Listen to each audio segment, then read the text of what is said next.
Start કરીએ સ્વાધ્યાય 7.2.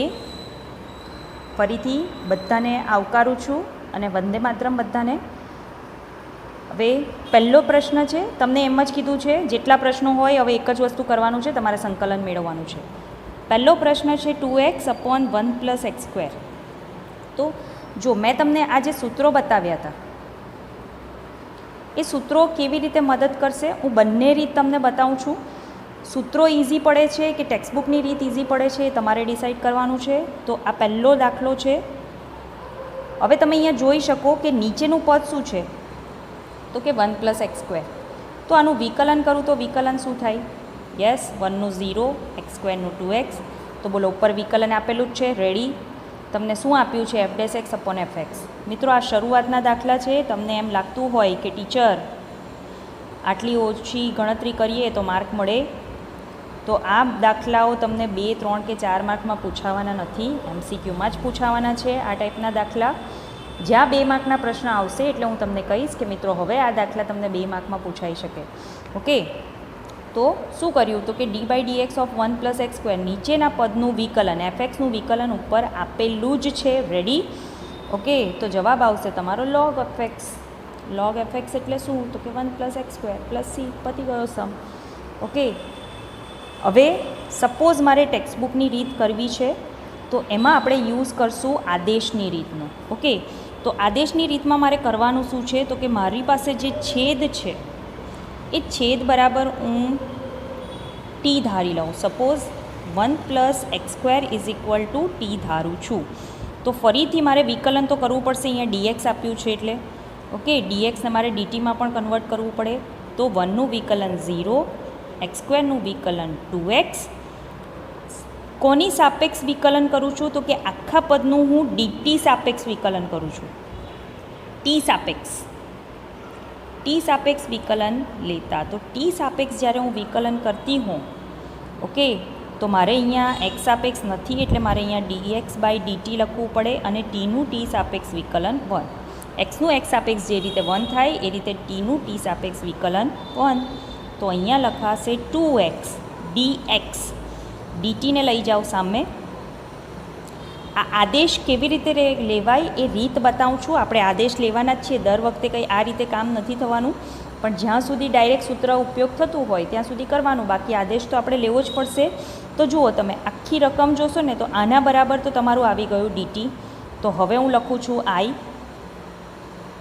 dt upon નીચે આના બરાબર મેં શું ધારી લીધું છે? t. તો ચલો 1/x નું સંકલન શું હતું? તો કે log mod. તો 1/t નું પણ થઈ જશે log mod t + c. હવે tને બદલે ફરીથી પાછી રકમ મૂકવાની, આ ભૂલવાનું નહીં. તો log 1 + x² + c. આ તમારો પરફેક્ટ જવાબ. જુઓ, પેલો એક જ સ્ટેપમાં આવી ગયું. આમાં તમારે આટલી પ્રોસેસ કરવી પડશે.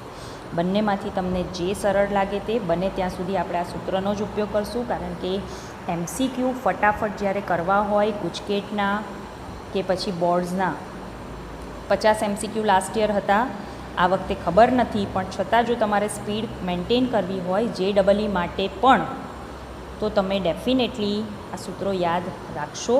અને ઇઝી છે, કોઈ ડિફિકલ્ટ નથી. ખાલી ફક્ત fx × f'(x) સેટ થવું જોઈએ અંશમાં કે છેદમાં. ઓકે, ચલો તો આગળ વધીએ. શું છે? તો કે log x² / x dx. હવે જ્યારે પણ log x હશે ને ત્યારે તમારે કમ્પલસરી ધારવું પડશે, કારણ કે મારી પાસે કોઈ સૂત્ર નથી. તો હું ધારી લઉં છું. ધારો કે log x = t. ચલો, તો આનું વિકલન શું થશે? 1/x. કોની સાપેક્ષ વિકલન કરીએ છીએ? તો કે dx/dt. હવે દર વખતે યાદ રાખવાનું કે xનું હોય ને તો અહીંયા લખવાનું અને dtનું આ તરફ લખવાનું. જો સામે જતું રહ્યું ને, ઓકે, તો આવ્યું શું આ બાજુ? તો કે x², 1 નું વિકલન 0, x² નું 2x, dx આમનું આમ રાખો, dtને સામે લઈ જાઓ. તો એ જ રીતે log x નું 1/x, dx અહીંયા રાખો, dtને સામે લઈ જાઓ. તો જુઓ, આ આખું તમારું જે પદ હતું એ શું થઈ ગયું? 1/x dx = dt થઈ ગયું. અને log x ને બદલે મારે લખવાનું છે t². તો આ થઈ ગયું t². નીચે કશું નથી, અહીંયા લખાય dt. બોલો, તો xની ઘાતનું સંકલન તો t³ / 3 + c. હવે t એટલે શું? તો કે log. આ આપણે માત્ર ધારવા માટે log x whole cube by 3 plus c.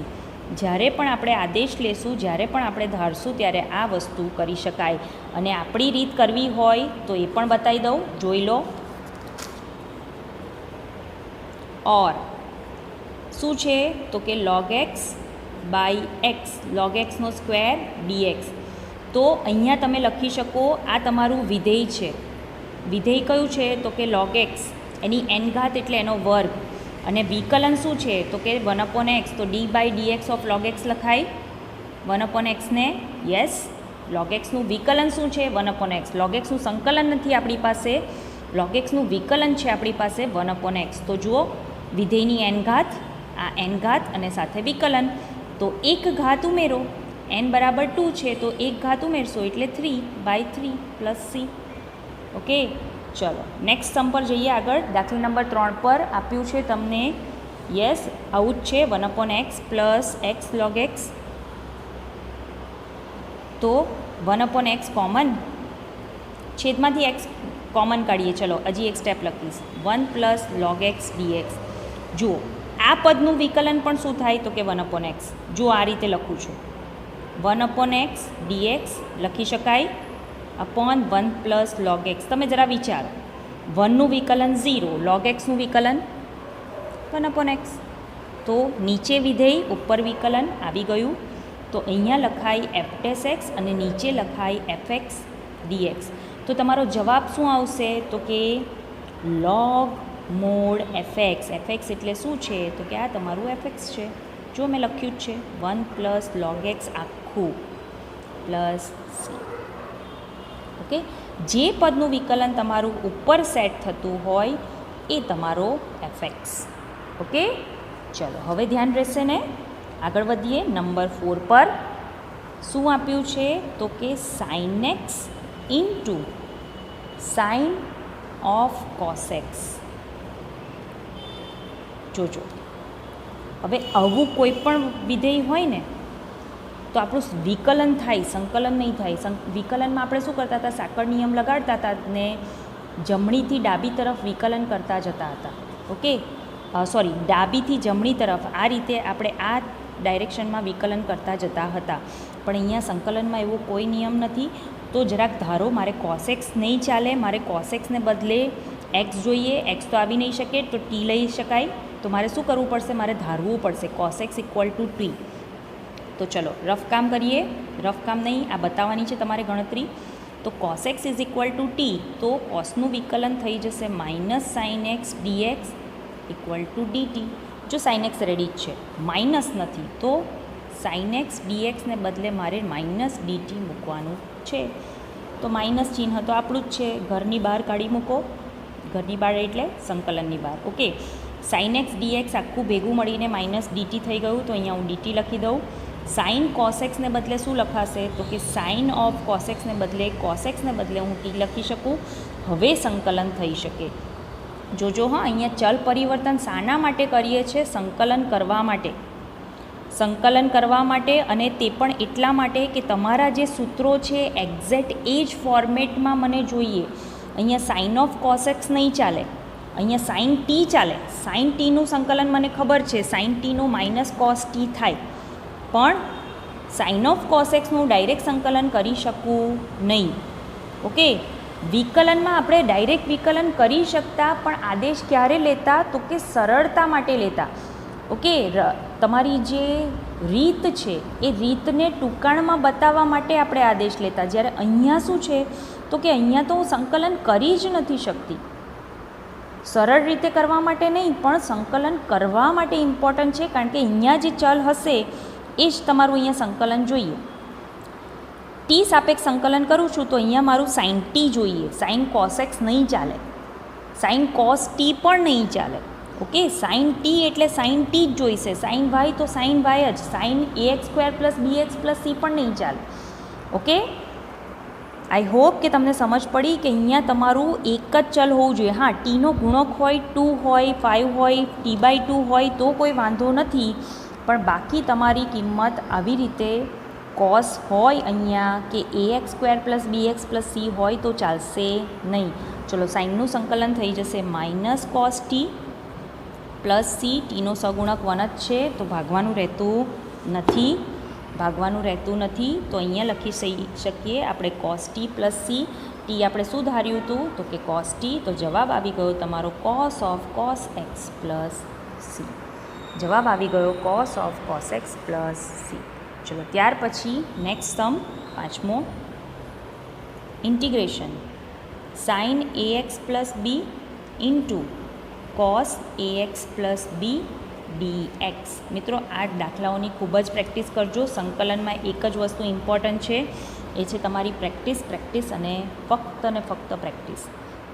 ચલો તો સાઇન એ એક્સ અને કોસ એ એક્સ બંનેમાં જુઓ તો આને જો હું થીટા ધારી લઉં તો sine theta into cos theta, તો જો 1/2 કરું તો 2 sine theta into cos theta થઈ જશે, એટલે તમારું સાઇન 2 થીટાનું સૂત્ર થઈ જશે. કારણ કે મારી પાસે અત્યારે ગુણાકાર માટે કોઈ નિયમ નથી, તો હું અત્યારે તો સંકલન નહીં જ કરી શકું.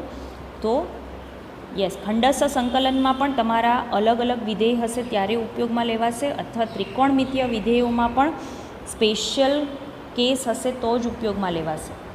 તો અત્યારે મારી પાસે આવું કંઈક છે, sign 2ax plus 2b dx. Step એટલા માટે ફરીથી લખ્યું કારણ કે એક્સનો સહગુણક તમારો 2a છે. એક્સનો સહગુણક તમારો શું છે 2a.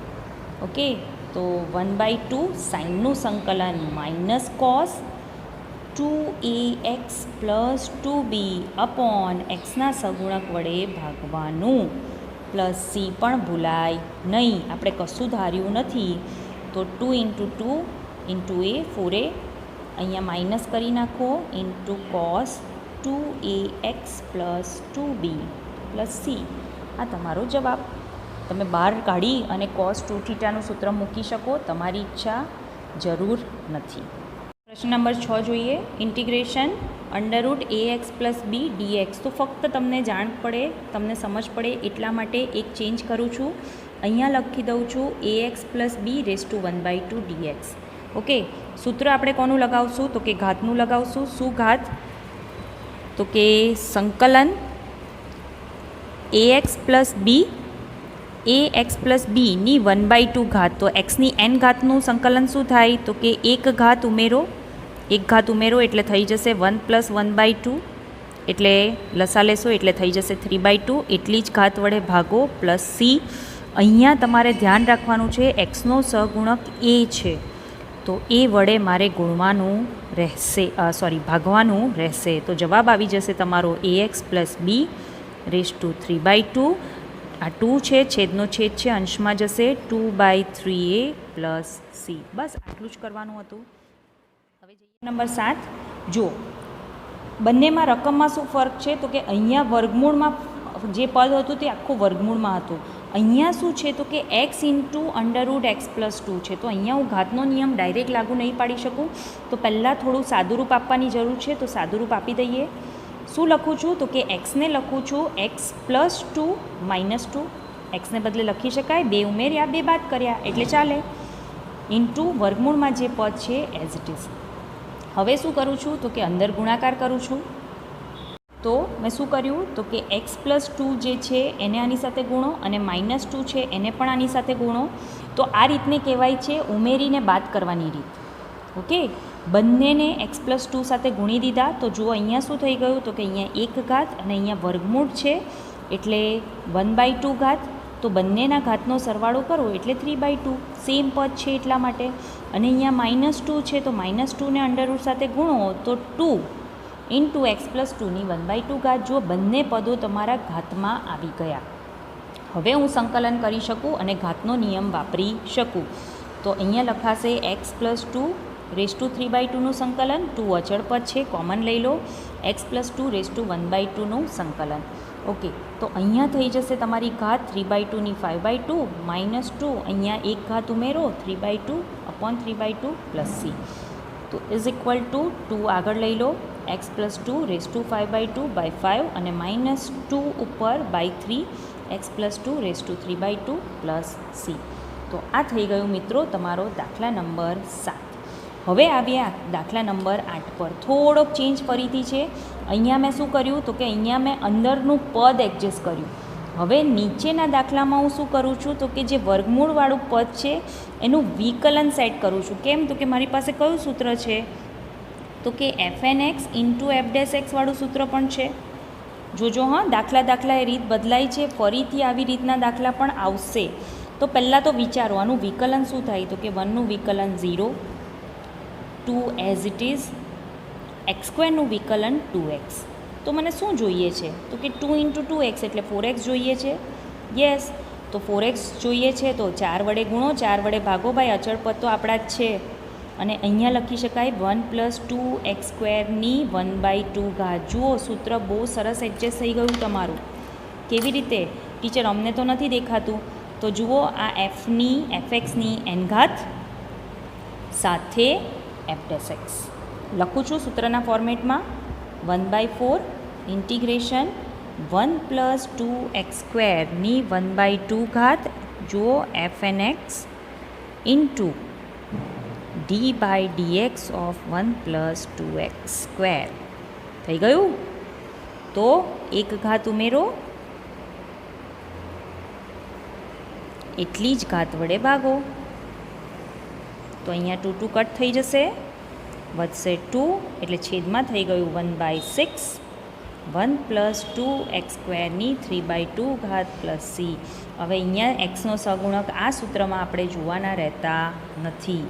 ઓકે, એ વસ્તુ થોડી ધ્યાનમાં રાખજો. ચલો 9મો દાખલો પણ ફરીથી આના જેવો જ છે. ટીચર ખબર કેવી રીતે પડે કે પદ સેટ કરવાનું કે વિકલન?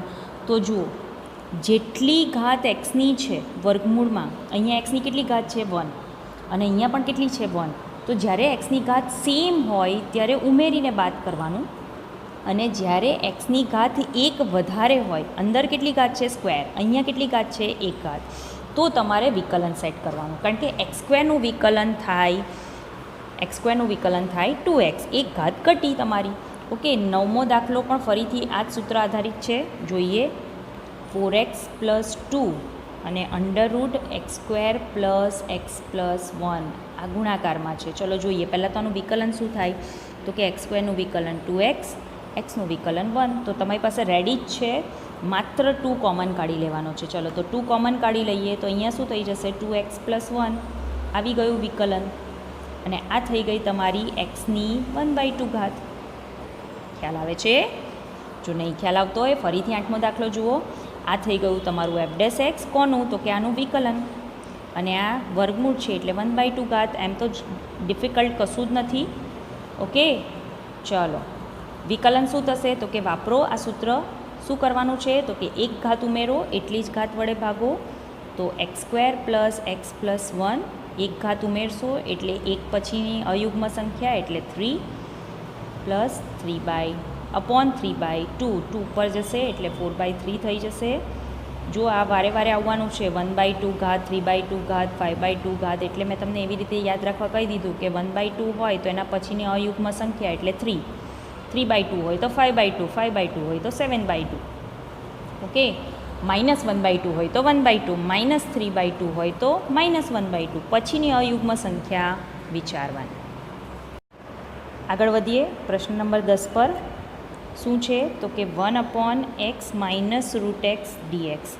ચલો તો અહીંયા શું થશે જોજો હા, કોઈ ફિક્સ મેથડ નથી. દરેક વખતે દાખલાએ રકમ, દાખલાએ રીત બદલાશે.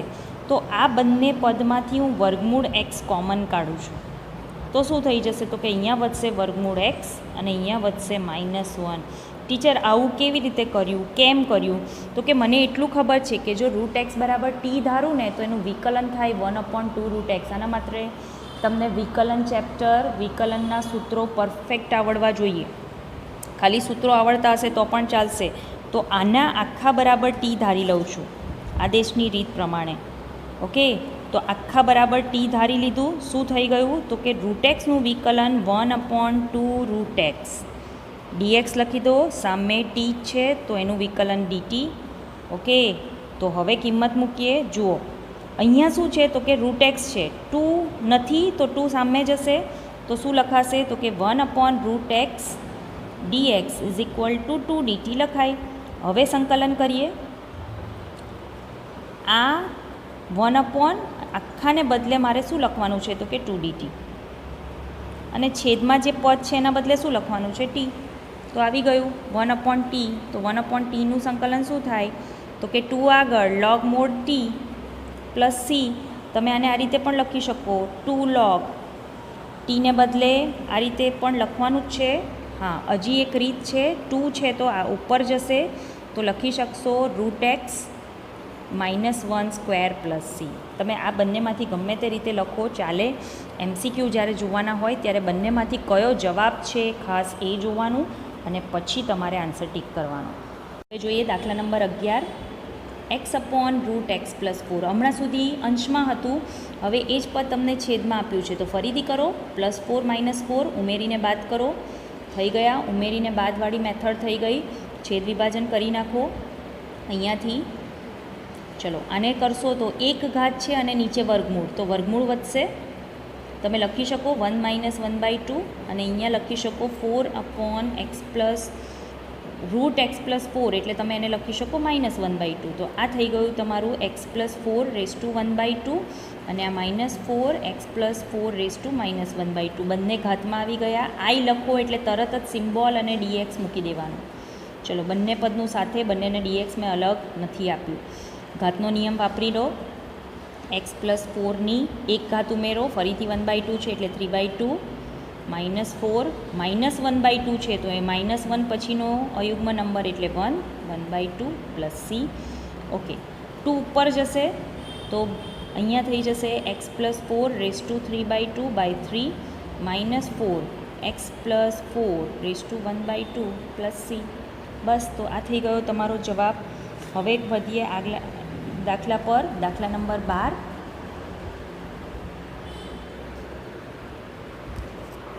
શું રકમ છે? તો કે રકમ આપી છે તમને x³ -1 x³ -1 અને સાથે xની 5 ઘાત. ઓકે, બહુ ઇન્ટરેસ્ટિંગ દાખલો છે. જો xની 5 ઘાત, પહેલાં તો એવો વિચાર આવે કે આનું સંકલન નહીં થાય એટલે ઘાતને બદલે મારે કંઈક ધારવું પડે. ઓકે, તો ધારવું પડે એટલે તરત જ તમારે પહેલાં તો ઇન્ટિગ્રેશન અને dx લખી દેવાનું. હવે x⁵ છે તો બોલો એને હું x³ × x² માં વહેંચી શકું. તો ફરીથી રકમ લખી દઉં છું. I x³ -1 હવે અહીંયા તમારી પાસે ધારવાની મેથડ છે ને, આદેશની રીત, એટલે બહુ કન્વિનિયન્ટ. તમારે જે રીતે ધારવું હોય ને એ રીતે ધારી શકો. હવે શું ધારું? તો કે આ 1/3 ઘાત છે તો એના બરાબર t³ ધારી લઈએ તો શું થાય? આ 1/3 ઘાત છે તો એના બરાબર t એટલે શું થઈ જશે? તો કે બંને બાજુ ઘન લઈ લો તો x³ -1 = t³. Yes, x³ -1 = t³. અહીંયા મેં થોડુંક ઉલટું લખ્યું છે. ચલો કંઈ વાંધો નહીં, તમને ખ્યાલ આવે કેવી રીતે કરીએ. ચલો x³ નું વિકલન 2x², dx આવશે. t³ નું પણ વિકલન કરીએ છીએ. અત્યાર સુધી t જ હતું એટલે dt થઈ જતું હતું. t³ નું વિકલન 3t² dt. હવે જોજો, મારી પાસે આ છે x² × dx છે તો મેં અહીંયા ઉલટું લખી દીધું. હું અહીંયા પહેલાં ક્યુબ લખું અને પછી અહીંયા સ્ક્વેર લખું તો શું થઈ જશે? આ આખા બરાબર હું લખી શકું x² dx = 3/2 t² dt. એક સ્ટેપ તમારે આગળથી વિચારવું પડશે એડવાન્સમાં કે x³ વાળું પદ છે તો એનું વિકલન મારું થાય x², 2x². ઓકે, એટલે તમારો xની પદવાળું xની ઘાત કેટલી આવશે? 2. ચલો, તો હવે કરીએ સંકલન. એના માટે હજી મને એક વસ્તુ જોઈશે. જોજો, અહીંયા x³ ની પણ કિંમત મૂકવાની છે તો x³ બરાબર શું લખી શકું હું? t³ + 1. x³ -1 બરાબર t³ હોય તો x³ બરાબર શું થાય? આ સામે જશે એટલે t³ + 1. તો i લખાશે તમારું. i શું લખાશે? તો કે i લખાશે, પહેલાં તો આના બરાબર આપણે t ધાર્યું છે એટલે ત્યાં t લખો. x³ ને બદલે t³ + 1, x³ ને બદલે t³ + 1 અને x² ને બદલે 3/2 t² dt. જુઓ, બધા tની ઘાતમાં આવી ગયા. ચલો પહેલાં તો 3/2 કોમન. આ t × t² એટલે t³ થઈ જશે. અહીંયા પણ t³ + 1 dt 3/2. આ થઈ જશે t⁶ અને આ થઈ જશે t³ dt. હવે બંને જગ્યાએ ઘાતનો નિયમ આવી ગયો તો સૂત્ર વાપરી દો. એક ઘાત ઉમેરો t⁻⁷/7 બંનેના બાર ગુણકમાં 3/2 છે હા પ્લસ સી. ચલો હવે ટીને બદલે કિંમત મૂકવાની છે તો ટી શું છે તો કે x³ - 1/3. તો ટીને બદલે કિંમત શું મુકાય તો કે x³ - 1/3 પણ અહીંયા 7 છે તો 7/3/7 અને અહીંયા થઈ જશે x³ - 1 4/3/4 પ્લસ સી. તો આવી ગયો તમારો જવાબ. ઓકે ચલો હજી એક દાખલો જોઈએ. દાખલા નંબર 13 શું આપ્યું છે તો કે x² / 2 + 3x³ જોજો જેટલી ઘાતવાળા પદની છે ને એના કરતાં ઉપર એક ઘાત ઓછી છે. અહીંયા ક્યુબ છે તો અહીંયા x² છે એટલે મારે શું સેટ કરવાનું તો કે વિકલન જોઈ લઈએ. નહીં તો નહીં ખબર પડે ને તો આવી રીતે લઈ લેવાનું કે આના બરાબર ટી. અહીંયા તો 1/3 ઘાત તો છે નહીં, વર્ગમૂળ પણ નથી એટલે કોઈ વાંધો નહીં, સીધું ટી લઈ લો. સીધું ટી લઈ લીધું મેં તો શું થઈ જશે તો કે 3 ઓલરેડી છે, 3 મારી પાસે ઓલરેડી છે અને x³ વિકલન થશે 2x² dx = dt. ટી જ છે તો ટીનું વિકલન dt. તો અહીંયા આવી ગયું 6 છેદમાં જશે કારણ કે મારી પાસે અહીંયા તો x² જ છે તો x² dx = 1/6 dt. ઓકે ચલો હવે અહીંયા i મૂકો, અહીંયા મૂકી દો dx. ચલો શું થઈ જશે તો કે x² dx ને બદલે 1/6 આગળ લઈ લઈએ, અહીંયા લખાય dt અને આના બદલે t મૂકીએ એટલે મુકાય t³. ચલો ઘાતનો નિયમ ફરીથી આવી જશે 1/6 t⁻³ - 3 dt. એક ઘાત ઉમેરો કેટલી થશે તો કે -2/-2 પ્લસ સી માઇનસ ચિહ્ન આગળ લઈ લો 1/12 ટીની -2 ઘાત એટલે છેદમાં જશે આની -2 ઘાત 2 + 3x² ની -2 ઘાત એટલે છેદમાં પ્લસ સી. તો આ થઈ ગયો તમારો પ્રશ્ન નંબર 13. ઓકે તો મિત્રો આટલા દાખલાની પ્રેક્ટિસ કરો. વધુ દાખલા જોઈશું આપણે નેક્સ્ટ પીરિયડમાં. ત્યાં સુધી વંદે માતરમ. અને આ દાખલાની ખૂબ પ્રેક્ટિસ કરશો. જેટલી પ્રેક્ટિસ કરશો એટલું આવડશે. મેથ્સ આખો પ્રેક્ટિસનો જ સબ્જેક્ટ છે. ઓકે એટલે તમને એવું લાગતું હોય કે ટીચર દર વખતે બોલે છે કે પ્રેક્ટિસ કરજો તો કરવી જ પડશે. તો જ તમે સારું પરિણામ, ધારેલું પરિણામ મેળવી શકશો. સો ત્યાં સુધી થેન્ક યુ. વંદે માતરમ.